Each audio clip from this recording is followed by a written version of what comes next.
قناة الجزائر تيوب. العمليات العسكرية التي تقوم بها كتائب المقاومة الفلسطينية الباسلة ضد جيش الاحتلال الصهيوني فضحت نظام المخزن. قضية فلسطينية نتبعها أنا شخصيا.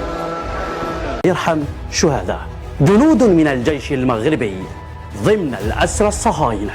من حقنا أن نتساءل واش كانوا يعملوا في الكيان الصهيوني، وزيد واش راح يدير الملك تاعكم يا الشعب المغربي باش يرجعهم. الصهاينة رايحين يبدلوا الأسرى تاعهم بالأسرى الفلسطينيين، وجنودكم كيفاش راح يرجعهم محسيس؟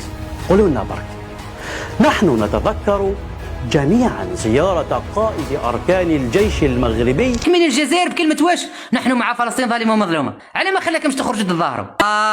جماعة فلسطين وينكم؟ حاج لي زوم الوحيد في الجزائر فيها واحد خرج، واحد زائر. النظام الجزائري مداير يتغطى بالقضية الفلسطينية. يخرجوا المرار كخرجوا في مظاهرات.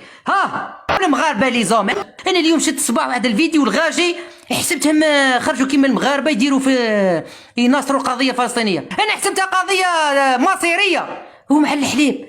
عسكريين صهاينة لغرض ما لم نكن نعرفه وقتها، لكن اليوم الأخبار تؤكد مشاركة طائرات عسكرية مخزنية في القصف على غزة، وهذا أكيد هو سبب تلك الزيارة التي قام بها قائد أركان جيش المخزن، وأيضا الثمن لاتفاقيات عسكرية وقع عليها المخزن دون أن يستشير الشعب المغربي.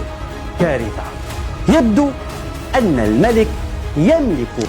ترون جنودكم وهم وعن جيش لا يقهر فكان وهم. كلموك عن برلين فكان وهم. كلموك عن حدود يستحيل اختراقها فكان وهم. ألا فهمت؟ ألا فهمنا؟ ألا فهمتم أنهم مجرد بالونة وهم؟